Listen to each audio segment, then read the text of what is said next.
Boa noite, meus caros alunos, alunos de agronomia, da Faciagra, né? Então a gente teve aquela nossa aula mediada. Eu gravei aquela aula, tinha publicado, porém resolvi fazer essa aula de outra maneira para publicar para vocês. Então aquela aula foi boa porque a gente interagiu. Se vocês quiserem eu repasso para vocês, mas é porque ela ficou naquele início muito monótono, né? Eu esperando vocês entrarem e a gravação acontecendo, né? Então só para a gente se ligar aí, a gente tá na disciplina de física, né? Física para agronomia ou física 1. Então a gente vai começar com a parte de cinemática. Lembrando aqui, professor mestre Tiago Magalhães para vocês. Então tem que passar aqui embaixo, não é no computador. Então beleza aí, vamos ver os conceitos básicos de cinemática. Só que antes da gente começar os conceitos básicos de cinemática, é importante lembrar aquilo que eu falei para vocês. Eu tenho um conceito maior, que é o conceito da mecânica. O que é que a mecânica tem de conceito, né? O que é que a mecânica estuda? A mecânica estuda o movimento dos corpos. A mecânica estuda o movimento dos corpos. E didaticamente eu dividi esse movimento da seguinte maneira. Ó. Como eu disse, a mecânica está aqui de lado, né? Eu tenho mecânica. Deixa eu ver se eu consigo escrever aqui. Pronto, mecânica. Então, didaticamente, eu dividi a mecânica em três partes. Eu tenho a cinemática, que é o que a gente está começando a estudar aqui, revisando as aulas do professor Paulo Sérgio. Eu tenho a dinâmica, e eu tenho a estática. O que é que cada um vai estudar? A cinemática, na verdade, como eu já disse, né, a mecânica estuda o movimento dos corpos. Então isso a gente já tem que ter na mente. A mecânica estuda o movimento dos corpos. A cinemática estuda o movimento dos corpos sem considerar as causas. Então, sem considerar as causas. Como assim sem considerar as causas? Já já a gente vai falar, sem considerar. A dinâmica estuda o movimento dos corpos considerando as causas, ou seja, a dinâmica considera as causas. Beleza, né? Então, a cinemática não considera, a dinâmica considera as causas. E a estática? O que é que a estática estuda? O equilíbrio dos corpos. Então, a estática vai estudar o equilíbrio dos corpos. Mas é movimento? É movimento. Ou no caso aqui, a ausência do movimento. Equilíbrio dos corpos. A gente vai ver que um conceito da cinemática, que a gente vai estudar, chega ao equilíbrio dos corpos. Então ficou tranquilo, né? Mecânica estuda o movimento dos corpos.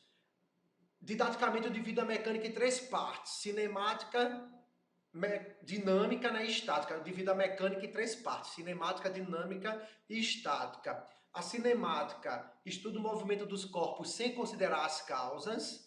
A dinâmica estuda o movimento dos corpos considerando as causas.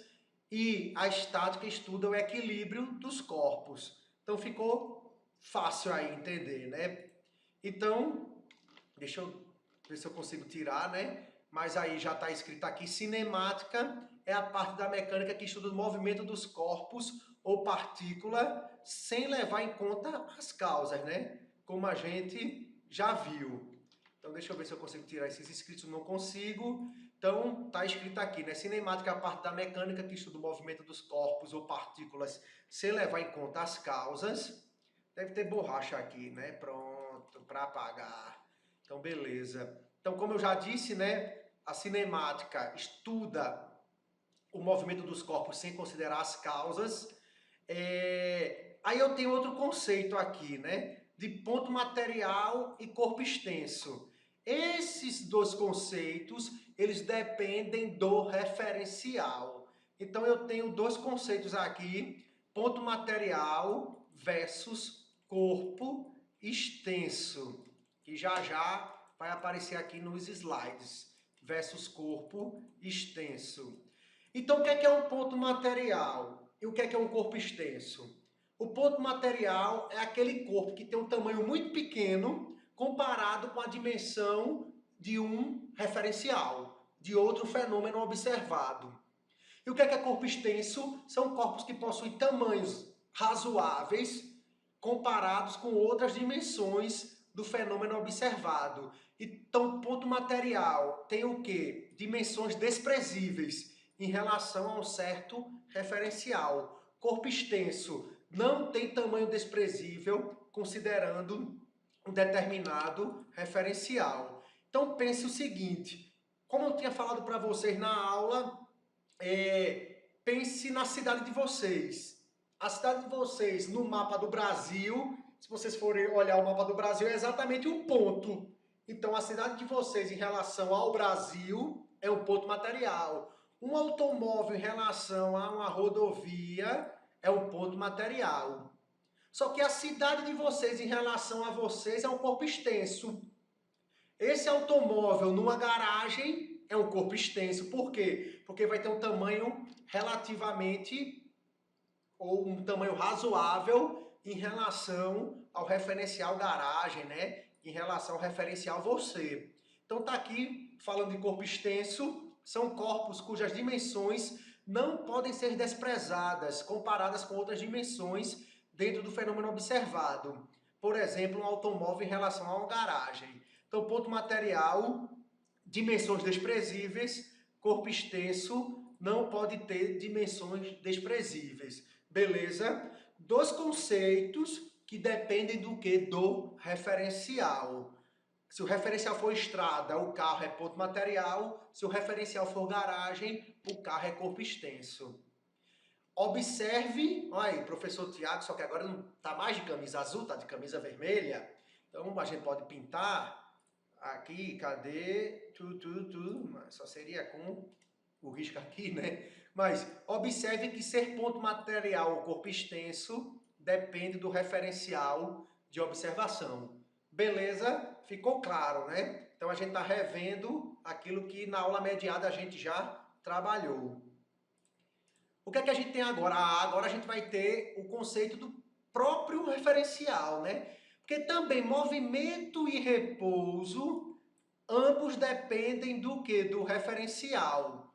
Diremos que um móvel está em movimento em relação ao certo referencial quando o móvel sofre um deslocamento em relação ao mesmo referencial. Isto é, quando há uma variação da posição do móvel em função do tempo percorrido. Então, o que é que acontece? Se aquele corpo, ele tem um certo deslocamento em relação ao referencial, ou seja, houve uma variação da posição, então ele saiu daqui de um ponto e foi até outro ponto em relação a um certo referencial, a gente vai dizer que aquele corpo está em movimento, beleza? Houve variação da posição ao movimento. Então, um exemplo aqui, esse carro aqui passando em relação a quem? A essa pessoa que está como se fosse parada aqui na pista. Beleza? Beleza. Só que agora é possível haver movimento em relação a certo referencial, sem que o móvel se aproxime ou se afaste do mesmo. Eu também tenho um conceito de movimento, mesmo que não haja o que? Essa mudança no caso da posição. É o caso de um móvel em movimento circular, quando o referencial adotado é o centro da trajetória. Sua posição varia com o tempo, mas a distância do móvel em relação ao centro da trajetória não varia. Se a gente pensar aqui, ó, pegar aqui a caneta, pensa nesse ponto aqui, ó. Beleza? Então o que é que vai acontecer? Ó, ele passou aqui, daqui a pouco passou aqui de novo, daqui a pouco passou aqui de novo. Você vai dizer, pô, mas não houve mudança do quê? Da sua posição. No caso, né? A distância do móvel em relação ao centro da trajetória não varia. Porém, esse corpo está em movimento, o chamado movimento circular. Para pensar, não, mas ele está em repouso. Aqui, no caso, em relação ao centro, ele estará em movimento. O que é trajetória, né? Então, na verdade, o repouso é o contrário do movimento. Então, se aquele corpo, ele não varia a sua posição ao longo do tempo, tirando o caso do movimento circular, o corpo estará em repouso, dependendo do que? Do referencial. Que a trajetória é a mesma coisa, ó. A trajetória ela depende do referencial adotado. Por quê? Porque o que é trajetória? É o conjunto dos pontos ocupados pelo móvel no correr do seu movimento. A trajetória, ela determina uma das características do movimento. Poderemos ter movimentos retilíneos, circulares, parabólicos, elipsoides, etc, etc, etc, em função da trajetória seguida pelo móvel. A trajetória depende do referencial adotado. Imagine o caso do avião, né? Que aí eu vou mostrar aqui no próximo slide. O que é que acontece? Tem um caboclo aqui, vamos dizer, parado em relação a essas árvores aqui. Ok, ok. E o avião está se deslocando para a direita em relação a essas árvores. O que é que acontece? Vamos dizer que ele joga alguma coisa aqui de cima. Esse camarada aqui, deixa eu botar outra cor, ele está vendo isso aqui, agora aqui, agora aqui, agora aqui. Se eu fizer o quê? A união de todos os pontos que ele for ver a queda desse corpo, a gente tem o que é chamado de trajetória. Então, trajetória em relação a quem? A ele. Só que o piloto do avião, botar aqui a nossa cor, ele está vendo como essa queda, ó, hora ele vê aqui, hora ele vê aqui, hora ele vê aqui, hora ele vê aqui. Ou seja, para o piloto, a trajetória da queda desse corpo é retilínea. Ou seja, ele está caindo aqui em linha reta. E para essa pessoa aqui no solo, está caindo na forma de uma parábola. Lembra que eu disse na aula? Imagine você dentro de um trem, dentro de um ônibus, e lá no teto do ônibus cai, sei lá, uma lâmpada. Uma lâmpada. Então, se essa lâmpada cair, quem tiver dentro do ônibus, dentro do trem, vai ver igual exatamente ao piloto desse avião. Quem tiver na rua, vamos dizer, parado em relação à própria rua, vai ver a lâmpada caindo numa forma o quê? Numa trajetória parabólica. Então vocês têm que ter esses conceitos na mente de vocês, que a gente vai precisar. Então observe, vou botar a caneta vermelha, hoje eu estou de vermelho, então em homenagem a mim aqui, né? Observe que quem estiver dentro do avião verá o objeto cair em linha reta. E quem estiver na terra verá um arco de parábola.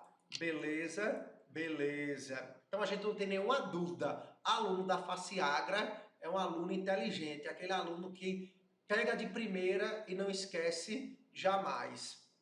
Olha o exemplo do trem aí, que eu tinha falado para vocês. Aqui caiu uma bola, né? Mas eu estava falando que caiu uma lâmpada. Então o que é que acontece?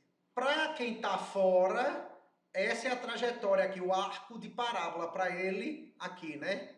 Ele aqui. Para quem está dentro do trem, é o que? A queda em linha reta. Então, ninguém mais tem dúvida em relação a isso. Então tá aqui o exemplo que até perguntei para vocês. Em um ônibus que se desloca com velocidade constante em relação a uma rodovia reta, que atravessa uma floresta, um passageiro faz a seguinte afirmação: as árvores estão se deslocando para trás. Essa afirmação é correta ou incorreta? Vamos lá. Pois considera-se o que como referencial é ou são que se movimentam, né? Tá faltando aqui os acentos, né? Árvores. Árvores. Árvores. Então, o que é que acontece? As árvores estão se deslocando para trás. Você está indo para frente, né?